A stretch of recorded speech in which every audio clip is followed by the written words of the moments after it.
Bienvenue dans l'interview culture. On dit d'elle qu'elle est la Meryl Streep française pour ce talent à se fondre dans des rôles très différents. Elle est effectivement une merveilleuse comédienne qu'on est ravis de recevoir à France Info. Bienvenue Karine Viard. Merci pour cette introduction.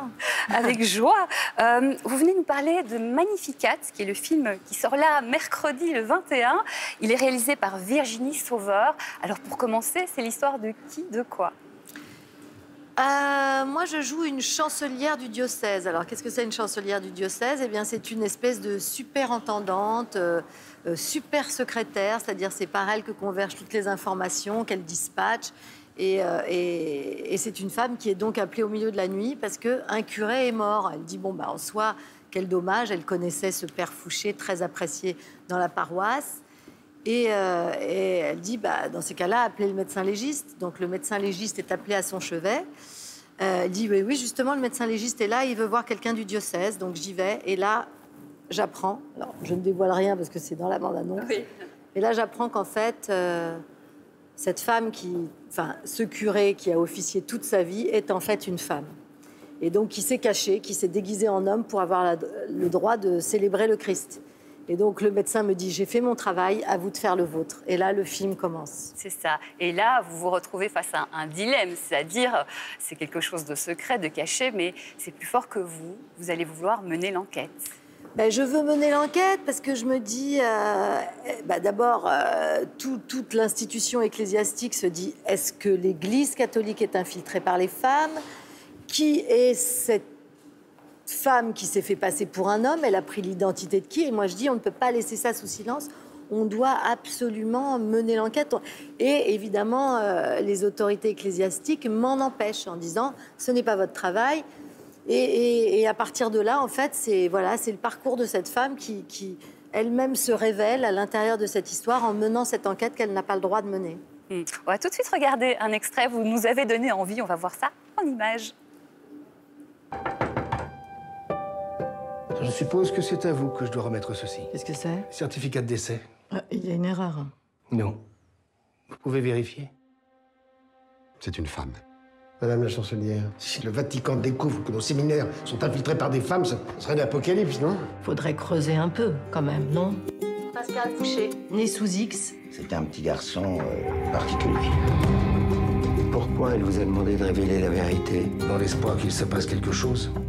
Vous croyez au Père Noël? Vous croyez bien que Marie était vierge. Pour un médecin, vous pensez bien que c'est dur à avaler. Vous avez interrogé Mathilde?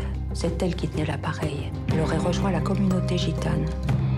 Ça fait des années que je te demande où est mon père. Et là, t'es en train de me dire que tu te casses le cul toute la journée à retrouver les origines d'un curé. Mais pourquoi tu m'aides pas moi?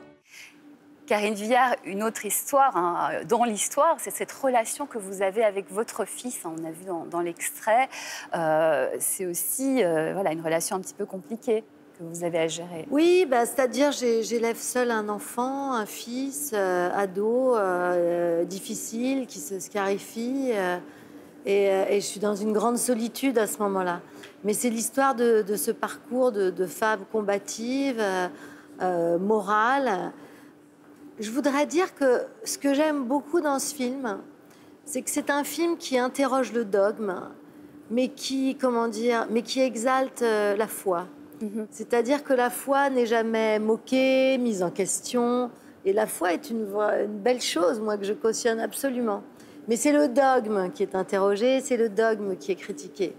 Et cette histoire qui me lie à mon fils, en fait, qui est elle aussi porteuse d'un secret, vient sans arrêt percuter l'enquête que je suis en train de mener. Et effectivement, le gosse dit, mais tu passes plus de temps à découvrir l'identité de ce curé qui est mort, plutôt que de me révéler l'existence et qui est mon père, en fait. Mm-hmm. Donc voilà, c'est comme une boîte dans une boîte, et j'aime beaucoup ça parce que ça donne une perspective et une profondeur que j'aime beaucoup. Justement, votre personnage, qu'est-ce qui vous touche chez elle? Ce qui me touche d'abord, c'est que c'est une femme croyante, c'est que c'est une femme morale qui cherche à faire le bien autant que possible, à son niveau humain. Et ce qui me touche beaucoup, c'est que c'est quelqu'un qui finalement a toujours accepté les choses comme elles étaient, accepter une forme de patriarcat, accepter aussi les règles du jeu qui lui sont imposées par l'Église et qu'elle accepte parce qu'elle a la foi et qu'elle veut servir son Église, sa paroisse. Et que là, en fait, c'est l'histoire d'une femme qui se révèle et qui se rebelle, en fait. Et qui dit, mais est-ce que les femmes sont obligées d'être les boniches de l'Église, en fait? Est-ce que les femmes, elles n'auraient pas le droit à une autre place? Est-ce que cette femme qui s'est fait passer toute sa vie pour un homme, pour avoir le droit de célébrer le Christ, est-ce que c'est pas une hérésie, en fait? Et est-ce qu'au fond, la religion catholique n'a pas la nécessité de se moderniser, de s'ouvrir sur une autre façon de penser la foi? Oui, c'est ça. Et je trouve que voilà, c'est une femme qui se révèle et qui rencontre sa colère, son sentiment d'injustice. Et j'aime beaucoup ça.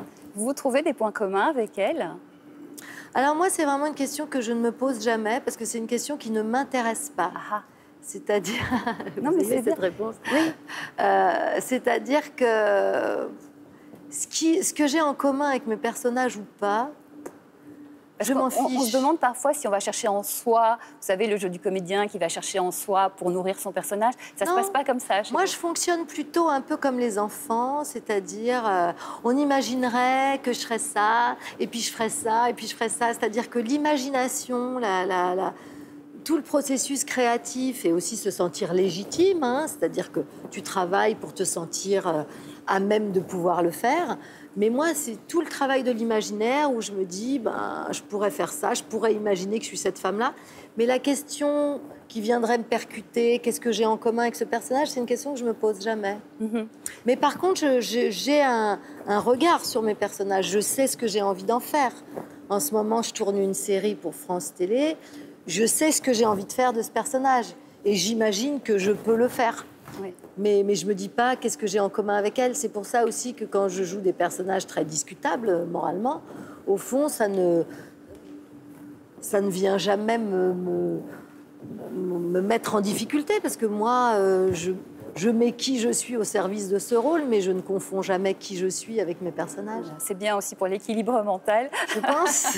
Voilà. Je pense. Eh bien, ce film Magnificat, qui est un magnifique film qui pose plein de questions, l'Église, ses secrets, les secrets de famille, je vous conseille vraiment d'aller le voir. Il sort le mercredi 21 juin au cinéma. On vous souhaite beaucoup de succès. Françoise Berléand est avec vous et toute l'équipe. À très bientôt. Merci, au revoir. On se retrouve très vite pour une nouvelle interview culture. Et d'ici là, bon film.